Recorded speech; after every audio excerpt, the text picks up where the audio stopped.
Students, तो कल मैंने आपको बताया था कि ली चैटलियर प्रिंसिपल क्या है, क्या इसकी स्टेटमेंट है और ये क्या एक्सप्लेन करता है। ठीक है, तो हमने देखा था कि ली चैटलियर प्रिंसिपल क्या एक्सप्लेन करता है। ये एक्सप्लेन करता है कि अगर कोई रिएक्शन इक्विलिब्रियम में है तो उसका अगर हम टेम्परेचर, प्रेशर या कंसंट्रेशन इनमें से एक चीज़ को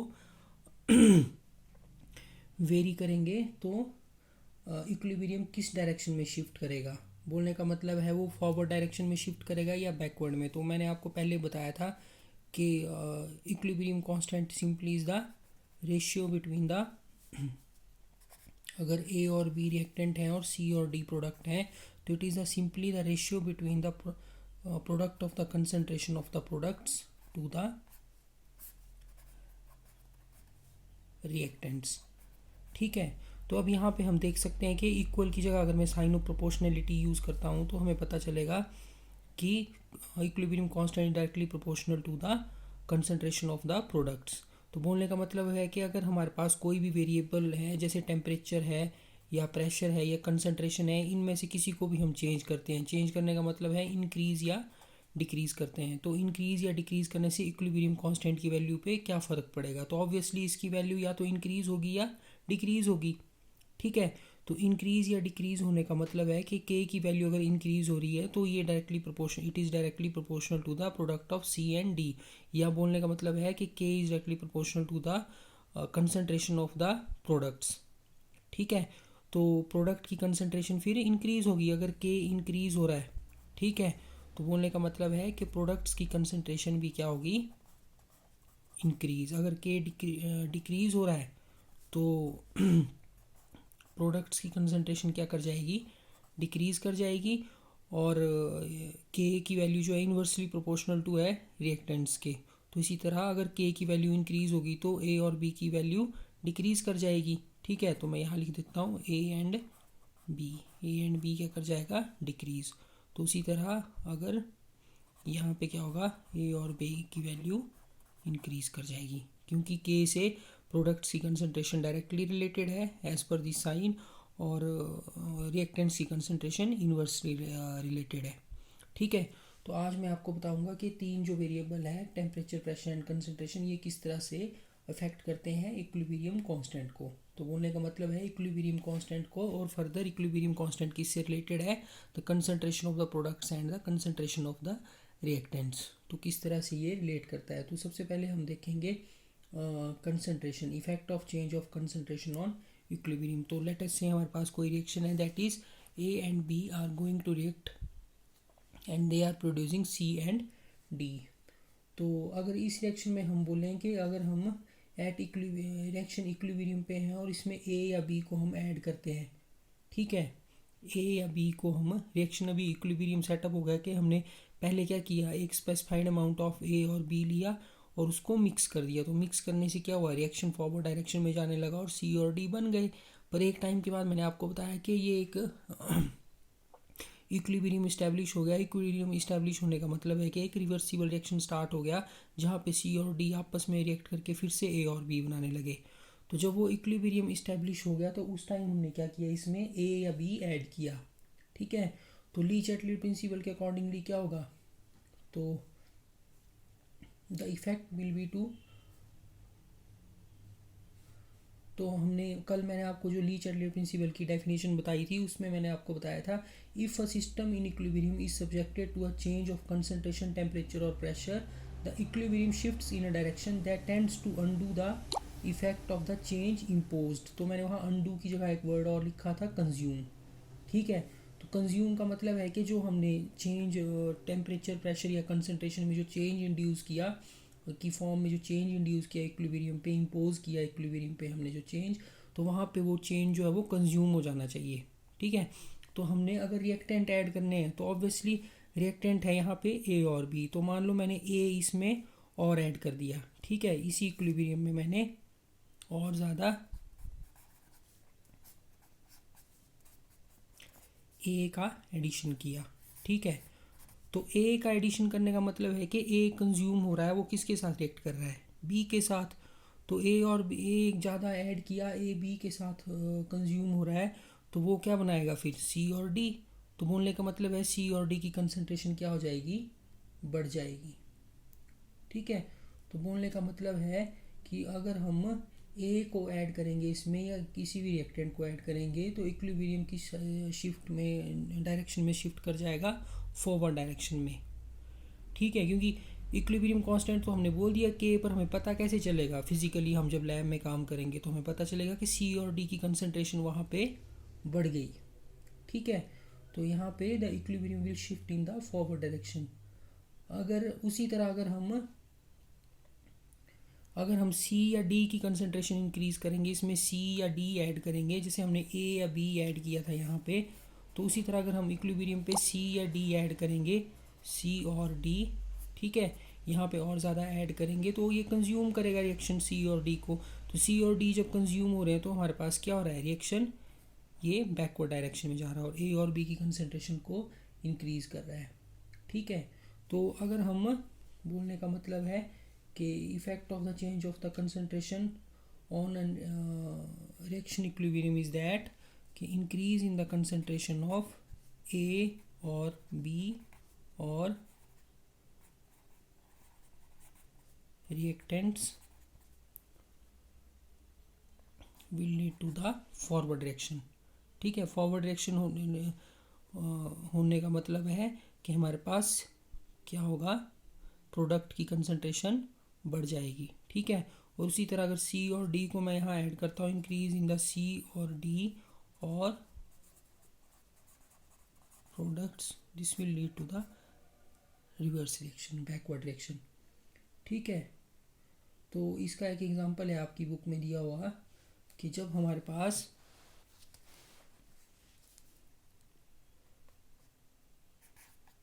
फेरिक आयन है Fe3 पॉजिटिव, ठीक है, एक्वस फेरिक आयन है plus thiocyanide that is SCN negative. ठीक है, तो ये रिएक्ट करके क्या बनाता है,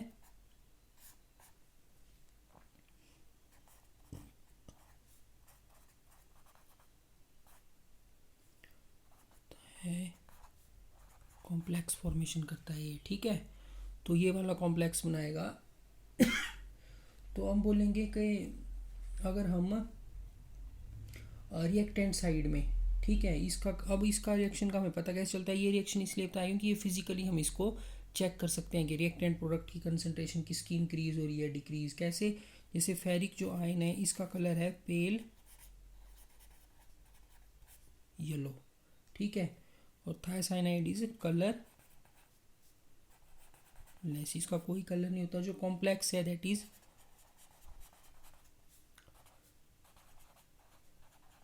रेडिश ब्राउन इन कलर। ठीक है, तो अब मैंने बोला था आपको कि अगर हमारे पास इस तरह से फिजिकली हम चेक कर सकते हैं, तो मैंने आपको बोला था कि अगर हम क्या करते हैं, मतलब फेरिक जो आयन है that is in the form of ferric nitrate which is pale yellow in colour. तो सल्फोसाइनाइड का सॉल्ट है साथ में। ठीक है, तो जो इसका प्रोडक्ट आता है, तो प्रोडक्ट क्या है, रेडिश ब्राउन कलर का है, ये है प्रोडक्ट।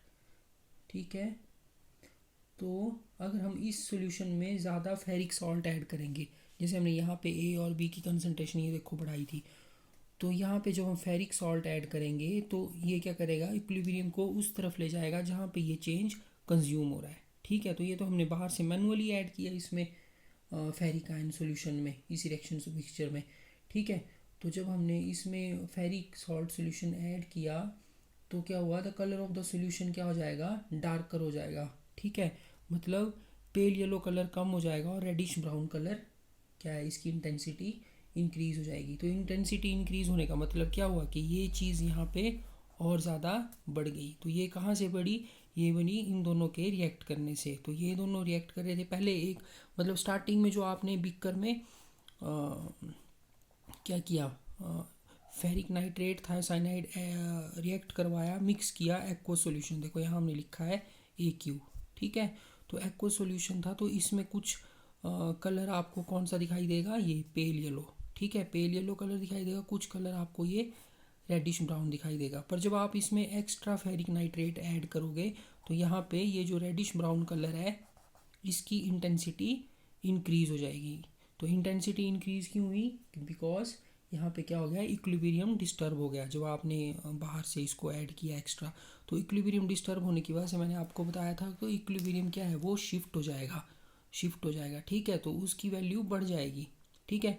तो इक्विलिब्रियम कांस्टेंट जब कंज्यूम इक्विलिब्रियम शिफ्ट हो गया तो हमने बोला था कि जो भी हम मतलब इस रिएक्शन से रिलेटेड जो भी स्पीशीज़ जिसकी भी एक्स्ट्रा क्वांटिटी ऐड करेंगे तो वो कंज्यूम हो जाएगी। तो ऑब्वियसली ये कंज्यूम हो रही है, तो यहाँ पे ये कंज्यूम होके क्या बना रही है, ये सॉल्ट बना रही है, ठीक है। तो इक्विलिब्रियम कांस्टेंट की वैल्यू इंक्रीज़ हो गई, तो इंक्रीज़ होने की वजह से प्रोडक्ट की कंसनट्रेशन भी बढ़ गई, ठीक है। तो वो हमें कैसे पता चला, जब रेडिश ब्राउन कलर यहाँ पे इसकी जो इंटेंसिटी है दैट व्हाट इंक्रीज्ड, ठीक है। तो उसी तरह अगर हम मान लो बाहर से एक्स्ट्रा इसमें ये फेरोसल्फोसाइनाइड ऐड करते हैं, ठीक है।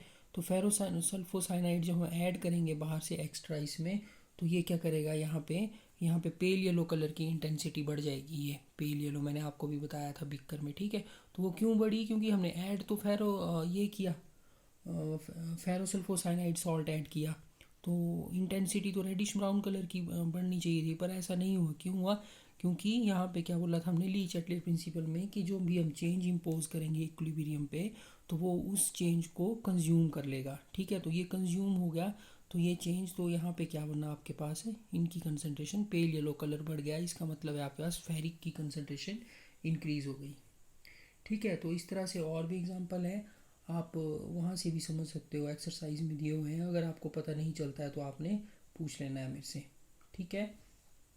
So this is how effect in the change of the concentration is observed, ठीक है। तो नेक्स्ट है इसमें, तो अगर हम जनरल स्टेटमेंट भी दे देते हैं इसकी यहाँ पे, तो जनरल स्टेटमेंट है, if in a reaction in equilibrium the concentration of any reactant is increased, the equilibrium shifts in the forward direction. On the other hand, if concentration of any of the product is increased, the equilibrium shifts in the backward direction. The reverse happen if the concentrations are decreased, ठीक है। तो मैंने आपको वही यही बोला था कि कंसनट्रेशन अगर हम किसकी एट इक्विलिब्रियम क्या करते हैं, हम कंसनट्रेशन ऑफ अगर रिएक्टेंट की इंक्रीज़ करते हैं, ठीक है। तो रिएक्टेंट की कंसनट्रेशन अगर इंक्रीज करेंगे, ये increase in the concentration of reactant that is ए और बी, ठीक है, और reactant the equilibrium will shift in the forward direction. Forward direction में बोलने का मतलब है कि प्रोडक्ट्स की जो कंसनट्रेशन है वो यहाँ पे बढ़ जाएगी, मतलब उतना ही प्रोडक्ट भी बनेगा, ठीक है। तो उसका उल्टा रिएक्टेंट ये इसमें है, ठीक है। तो next is the effect of the change of the temperature, कि चेंज टेम्परेचर को अगर हम चेंज करेंगे तो इक्विलिब्रियम कांस्टेंट उसको किस तरह से एडजस्ट करेगा, ठीक है। तो next is the change in the temperature. तो चेंज इन द टेम्परेचर समझने के लिए हमें सबसे पहले पता होना चाहिए एक्सोथर्मिक और एंडोथर्मिक रिएक्शंस क्या होते हैं, ठीक है। तो यहाँ पे एक दो नई टर्म्स आ गई आपके पास, एक्सोथर्मिक रिएक्शन, ठीक है, और second are the endothermic reaction. तो एक्सोथर्मिक और एंडोथर्मिक, एक्सो का मतलब क्या होता है, एक्सो का मतलब होता है आउट, थर्म का मतलब है हीट, एंडो का मतलब है, एंडो मीन्स इन, ठीक है। जो मेडिकल साइड के स्टूडेंट्स हैं उनको ज़्यादा पता है इसके बारे में, एंडो मीन्स इन और थर्म का मतलब होता है हीट। तो आउट का मतलब हम ऐसे भी लिख सकते हैं एमिट, ठीक है, एमिट, ठीक है, जो हीट एमिट करते हैं, एंडो एक्सोथर्मिक रिएक्शन। तो अगर आपको मैं एक इसका एग्जांपल कोट करूं तो मैं आपको बताऊंगा कि जब आप सिंपली सोडियम हाइड्रोक्साइड को वाटर में मिक्स करते हो एक बीकर में, तो बीकर में आपने फील किया होगा कि बीकर में जो वाटर है दैट इज़ H2O, उसका जो टेम्परेचर है दैट गॉट इंक्रीज्ड। तो वो इंक्रीज़ क्यों हो जाता है, क्योंकि जब वाटर को NaOH में मिक्स करते हैं तो एक एक्सोथर्मिक रिएक्शन होता है, जो हीट एमिट होती है ऑब्वियसली वो यहाँ पे रिएक्शन मीडियम वाटर है तो वहाँ को ट्रांसफ़र हो जाती है वो, ठीक है। तो उसकी वजह से उस बीकर का जो टेम्परेचर है वो इंक्रीज़ हो जाता है, तो उसको हम एक्सोथर्मिक रिएक्शन बोलते हैं। तो उसके उल्टे होते हैं एंडोथर्मिक रिएक्शन। एंडोथर्मिक रिएक्शन क्या करते हैं, हीट को एब्जॉर्ब कर लेते हैं, ठीक है। So these are the exothermic reactions, जो हीट को एमिट करते हैं, जिन रिएक्शन के ड्यूरिंग हीट एमिट होती है, और दूसरे हैं जिनके ड्यूरिंग जो हीट जो है एब्जॉर्ब होती है, ठीक है। तो एमिट और दूसरा क्या आ गया यहाँ पे, एब्जॉर्ब। तो जब हम टेम्परेचर को ऑल्टर करते हैं तब भी इक्विलिब्रियम डिस्टर्ब हो जाता है, फिर वो अपने आप को रीएडजस्ट करता है, जैसे मैंने आपको कल बताया था, ठीक है। तो उसके लिए इन विच तो दो तरह के रिएक्शन मैंने आपको बता दिए, एक्सोथर्मिक और दूसरे एंडोथर्मिक, ठीक है। तो मैंने आपको डेफिनेशन फिर से याद दिला देता हूँ ली-चैटलर प्रिंसिपल की, कि if a system in equilibrium is subjected to a change of concentration, temperature और pressure, the equilibrium shifts in a direction that tends to undo और consume the effect of change imposed, ठीक है। तो मैं temperature जब change करूँगा, change का मतलब है आइदर आई विल इंक्रीज और डिक्रीज द टेम्परेचर, तो वो इक्विलिब्रियम पे क्या इफेक्ट डालेगा। तो इसमें है देखो, मान लो जब हमने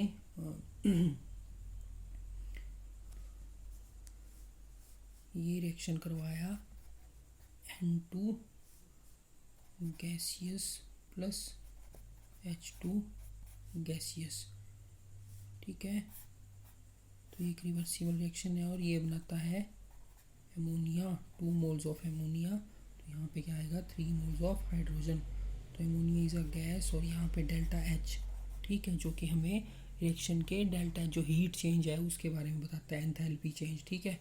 तो 92.4 किलो जूल, ठीक है, this is the value of enthalpy change.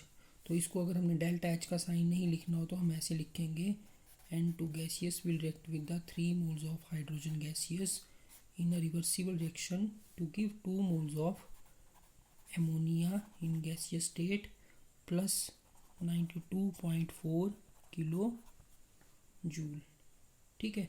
तो ये रिएक्शन क्या है, एक एक्सोथर्मिक रिएक्शन है। अब एक्सोथर्मिक रिएक्शन कहाँ से लगा हमें पता, हमें यहाँ से पता लगा, ठीक है। हमने देखा कि ये रिएक्शन में क्या बन रहा है, अमोनिया बन रहा है, साथ में इतनी हीट बन रही है, तो हीट क्या हो रही है, बन रही है, मतलब एग्जिट हो रही है, ठीक है। ये हीट नहीं ले रहा है आसपास से, ये एमिट कर रहा है इतनी हीट को। तो एमिट करने की वजह से यहाँ पे हमने क्या लिखा, प्लस, कि इतनी हीट बनी है, इसका प्रोडक्ट है। तो डेल्टा एच का साइन वहाँ पे नेगेटिव होता है एक्सोथर्मिक रिएक्शन में, ये आपने याद रखना है। तो अगर इसका उल्टा रिएक्शन लिखेंगे हम, तो वो क्या हो जाएगा, एंडोथर्मिक हो जाएगा, ठीक है। जैसे आप मैथ की इक्वेशन लिखते हैं सिंपली, तो मैथ में आपको पता है कि जब ये साइन ऑफ इक्वलिटी होता है, तो इस टर्म को, अगर इस टर्म को हम दूसरी साइड ले जाएंगे तो यहाँ पे मतलब क्या आ जाता है, नेगेटिव साइन आ जाता है, ठीक है। तो इसलिए ये रिएक्शन क्या हो जाएगा फिर, एंडोथर्मिक। तो हम बोलेंगे कि अगर टेम्परेचर हमने इंक्रीज़ किया, द हीट इफ़ मतलब टेम्परेचर इंक्रीज, या हमने जो सिस्टम को इंक्रीज़ करने का मतलब है हीट सप्लाई की, जिस रिएक्शन कंटेनर में हम ये रिएक्शन कर रहे थे वहाँ पे हमने क्या किया, और ज़्यादा हीट सप्लाई की, ठीक है, टेम्परेचर इंक्रीज़ किया। तो अकॉर्डिंग टू ली-चैटलर प्रिंसिपल क्या होगा, equilibrium will shift to the side that absorbs the heat, ठीक है। तो उसका मतलब हुआ कि इन द बैकवर्ड डायरेक्शन, क्योंकि हीट कहाँ कंज्यूम हो रही है, इन दिस डायरेक्शन। यहाँ पे तो हीट कंज्यूम नहीं हो रही है, बाहर निकल रही है, ठीक है, एमिट हो रही है। तो हीट कहाँ कंज्यूम हो रही है, यहाँ पे कंज्यूम हो रही है, ठीक है। तो ये रिएक्शन को क्या ले जाएगा, बैकवर्ड डायरेक्शन। सिमिलरली अब अगर डिक्रीज इन टेम्परेचर करेंगे तो इसका उल्टा हो जाएगा, तो टेम्परेचर डिक्रीज करेंगे, then equilibrium will shift in the forward direction, ठीक है। तो हम बोलेंगे कि, तो अगर हमने इसकी एक जनरलाइज स्टेटमेंट बनानी है याद रखने के लिए, तो हम बोलेंगे कि exothermic reactions are favoured by low temperature और डिक्रीज इन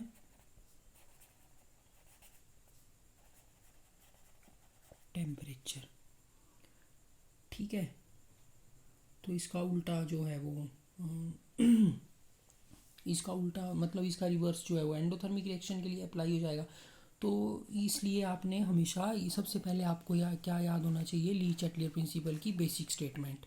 ठीक है, तो मैं वो रिपीट नहीं करूँगा, आपने खुद पढ़नी है।